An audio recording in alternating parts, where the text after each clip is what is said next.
group. The Foreign Office has announced that it is organising flights out of Israel for British nationals who want to leave. Let's talk more about these flights. We don't know exactly the timetable of when these flights are going to start and indeed how frequent they will be. Let's speak to Mike Freer, who is the Conservative MP for Finchley and Golders Green in North London and has been calling for repatriation flights to take place. You must be pleased now that these are happening, Mike. Yes, it's been quite a lot of discussions behind the scenes over the last few days. The logistics of obviously putting flights on for a large number of people are complex, and I know that there's been a lot of interest obviously from the Prime Minister across government making sure we had plans in place should commercial flights evaporate. And I think that was the tipping point, is once the commercial flights all stopped from UK airlines, then the UK government obviously decided that they had to step in. And I'm delighted. I don't underestimate the challenge of evacuating a large number of people back to the UK in a short period of time, but I'm just delighted that we're doing it. I mean, we had that announcement from BA and Virgin yesterday, didn't we? So we're talking about 24 hours on from commercial flights being withdrawn. Is that, you know, the fact that the government is now doing this now, 24 hours on, that's quick enough, is it? Well, I mean, in terms of obviously the planning that goes into putting on evacuation flights is not insubstantial. It's not like a normal commercial airline having to schedule 2 or 3 flights a day. This is the availability of the number of aircraft, the size of the aircraft, and getting to schedule them into the country through obviously what is dangerous airspace. So I don't underestimate the logistics involved. I don't know the details, whether everything is going to be through Ben Gurion or whether they're going to be other airports used. But the bottom line is those people who wish to take advantage of the repatriation flights need to register as soon as possible so that they can get their instructions of when to report to the airport.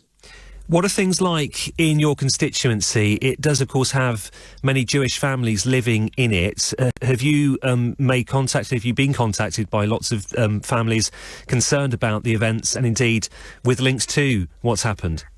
Yes, my constituency, I think, has the largest Jewish population of any constituency. And I've been out and about both into synagogues, but also into the shops and the streets and talking to people, in their homes. Whenever anything kicks off in the Middle East, the community knows that there's going to be a spike in anti-Semitism and anti-Semitic attacks. What's happening now is I've never known the tension amongst the community to be so palpable.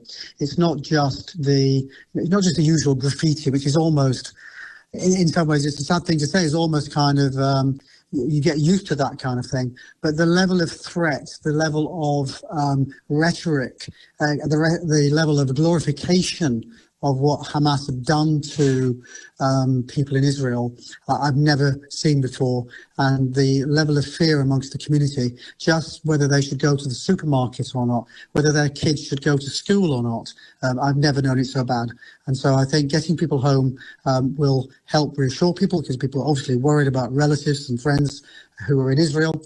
But alongside that, I do pay credit to the Home Secretary, who's been very robust at telling the police that they have to deal with this very firmly within the law. Do you think that some people might be travelling to your constituency to cause trouble? I've not had any intelligence to suggest that's planned, but of course we have seen in the past convoys driving through Golders Green to try and intimidate the local community. The police are aware of that, and of course there are laws in place that would prevent anybody from glamorising or supporting Hamas or seeking to intimidate members of the community.